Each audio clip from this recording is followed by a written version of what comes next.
अस्सलाम वालेकुम दोस्तों। बहुत ही हॉरर वाक़या जो कि एक गाँव में पेश आया था, और एक लड़का लड़की की मोहब्बत भरी दास्तान जो कि एक हॉरर रुख इख्तियार करती है। और मैं ये नहीं कहूँगी कि ये किसी जिनज़ादे या परीज़ादी की कहानी है, बल्कि हम जैसे इंसानों में से आम दो लोगों की लव स्टोरी थी जो कि आगे जाके एक हॉरर रुख लेती है। तो आप लोग मेरे साथ एंड तक रहिए। बहुत ज़बरदस्त, बहुत स्पेशल, मुझे तो बहुत अलग सा एक स्टोरी नज़र आए। कहते हैं कि एक गांव में, कहते हैं क्या, लेकिन ये कि हमारे ही ज़माने में, बस हम जब छोटे थे ना, तो उस वक्त की कहानी है जो कि अभी मतलब उस वक्त तो हमें पता नहीं चल रहा था, लेकिन अब बड़े होके घर में ये बात सुनी है हम लोगों ने कि आज से तकरीबन 10 साल 11-12 साल पहले ऐसा था कि हमारे मोहल्ले में एक बहुत खूबसूरत लड़की थी। तो उसके बहुत रिश्ते आते थे, तो एक लड़का उसको उस मोहल्ले में बहुत चाहता था। तो ये नया नया मतलब इनके हाथों में मोबाइल वगैरह नया नया आया था, तो ये लड़की भी उसमें बहुत इंटरेस्ट ले रही थी। तो दोनों ने एक बार इस तरह किया कि क्योंकि हम पठानों में ये डेट पे जाना और ये चीज़ें आम नहीं होती, और ना होती है ना कोई ऐसी जगह होती है जहाँ पर एक लड़का लड़की मिले। खैर, अब तो वो लोग भी बहुत एडवांस हो गए पठान। वैसे इसको मैं एडवांस नहीं कहूँगी बल्कि फाहशी कहूँगी, क्योंकि ऐसा नहीं करना चाहिए। आजकल के लड़के लड़कियाँ बहुत डेटों पे मतलब जाते हैं और इसी से बात बिगड़ जाती है। तो ये दोनों एक दूसरे से कहते हैं कि क्यों ना कि हम मिलें एक बार और एक दूसरे से खूब बातें करें, और तब जाके किसी नतीजे पर पहुँचे कि मतलब रिश्ता करना चाहिए या नहीं। तो दोनों ने एक हॉस्पिटल को चुन लिया जो कि खाली पड़ा था, और अभी उसमें कंस्ट्रक्शन का काम शुरू था। तो ये लड़की सुबह सुबह जैसे ही घर से निकलती है तो लड़के को कॉल करती है कि मैं सुबह सवेरे यानी कॉलेज जाने से पहले आपसे मिलूँगी, क्योंकि दिन में तो उसको इजाज़त नहीं थी घर से निकलने का, और छुट्टी में उसके साथ बाकी लड़कियाँ भी होगी। इस वजह से उसने सुबह का टाइम चुन लिया, और सुबह सवेरे 7 बजे या शायद 6:30 बजे ये उस हॉस्पिटल में पहुंची। तो ये लड़का थोड़ा लेट उठा था, तो ये भी भागते भागते अपना यूनिफॉर्म वगैरह पहन के जैसे ही उस हॉस्पिटल में पहुंच जाते हैं तो वहाँ ये लड़की नहीं होती। ये बहुत इसको ढूंढता है, लेकिन ये सोचता है कि चलो चली गई होगी।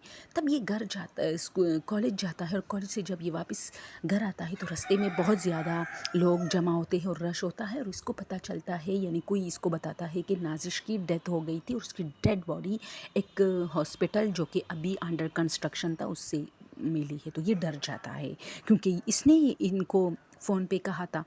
अब ये था कि फ़ोन पर जो भी मतलब ये बात करती थी नाज़िश की, ये एक गलती भी समझ सकते हैं और अच्छाई भी थी उस वक़्त। ये उन सारे मैसेजेस वग़ैरह को डिलीट करती थी, क्योंकि अक्सर लोग करते हैं कि बाकी लोग ना देखें इस तरह। तो ये चूँकि घर वालों से छुप-छुप के इस लड़के से बात करती थी, तो इसी वजह से ये हर वो मतलब डेटा डिलीट करती थी जिसमें ये लड़का इससे बातें मतलब करता था, या मैसेज वग़ैरह व्हाट्सएप सब कुछ ये डिलीट करती थी। तो फिर ये हुआ कि जनाज़ा सब कुछ हो गया, 3 दिन 4 दिन इस तरह। फिर ये लड़का उसी हॉस्पिटल में जाके जो है बैठ जाता है और सोचता है कि इसको अचानक क्या हुआ था। जबकि इसकी मौत जो है ये बात मतलब बिल्कुल साबित नहीं हो जाती कि इसकी मौत हुई क्यों थी। लेकिन इसके घर वाले इसको हॉस्पिटल भी नहीं लेके गए, क्योंकि वो डर रहे थे कि किसी ने शायद ज़्यादती का निशान बनाया हो और मारा हो, तो अपनी इज़्ज़त की खातिर ये लोग चुप हो जाते हैं। अच्छा, ये हैरान होता है और बहुत ज़्यादा मतलब अफ़सुर्दा होता है, और बहुत सारे लोग उस हॉस्पिटल की तरफ आते हैं, क्योंकि इसकी डेड बॉडी इस हॉस्पिटल से मिली थी। तो बहुत सारे लोग आते कि कुछ निशानात मिले, क्या पता किसी ने इसको बेदर्दी से कत्ल किया हो, और जो कातिल है उनका पता चले, लेकिन वहाँ किसी को पता नहीं चलता। ये लड़का उसके पीछे पागलों की तरह था, यानी बहुत पसंद करता था। और फिर ये होता है कि ये एक दिन उसी हॉस्पिटल में रात के टाइम जाता है और ज़ोर ज़ोर से रोने लगता है कि आखिर तुम्हें किसने मारा नाजिश, तुम्हें किसने मारा। लड़के का नाम हारिस था।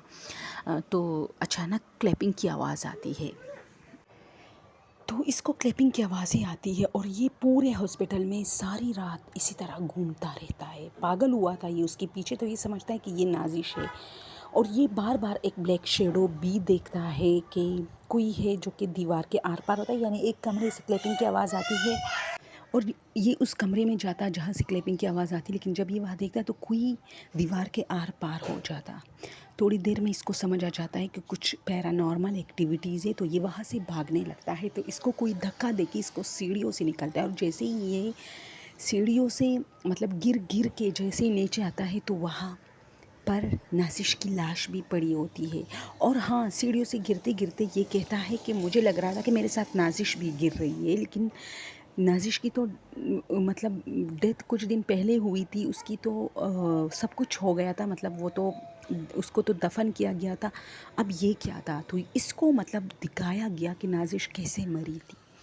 یہ وہاں سے باغ نکلتا ہے، وہاں پر کوئی گیٹ، کوئی دروازہ کسی کمرے کا یا باہر کا نہیں ہوتا، ورنہ یہ ایسا مسئلہ تھا کہ اگر یہ باغنے بھی لگتا تو یہ جو غیر مرئی مخلوق ہوتی ہے یہ دروازے بھی لاک کر دیتا ہے، جس کو جیسے بندہ پھر بھاگ نہیں پاتا۔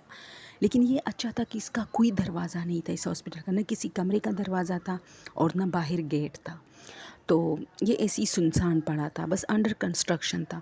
یہ وہاں سے بھاگنے میں کامیاب ہو جاتا ہے اور آ کے سمجھ جاتا ہے۔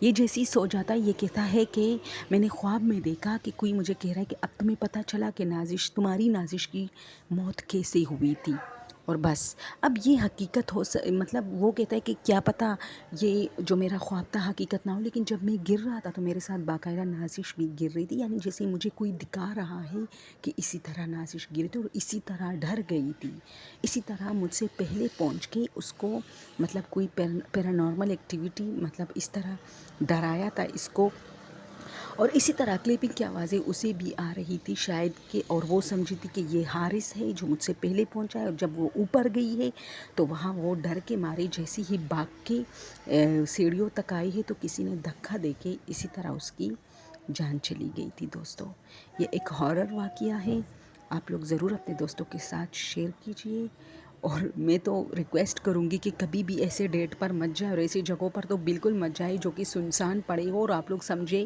کہ کوئی نہ دیکھے کہ میں کسی کے ساتھ، ہزار لوگ تمہیں دیکھے مسئلہ نہیں ہے، مسئلہ وہ ہے کہ جو تمہارے ساتھ ایک ویرانے میں پیش آ سکتا ہے، اس سے بڑا مسئلہ اور کیا ہو سکتا ہے۔ جیسے نازش بیچاری اپنے جان سے گئی اور آج تک کسی کو پتہ نہیں چلا، لیکن حارث اپنی سٹوری میں لکھتا ہے کہ اسی طرح ہی ان کو پکا یقین ہے 99% کی اسی طرح ہی نازش کی جان چلی گئی تھی۔ Thank you.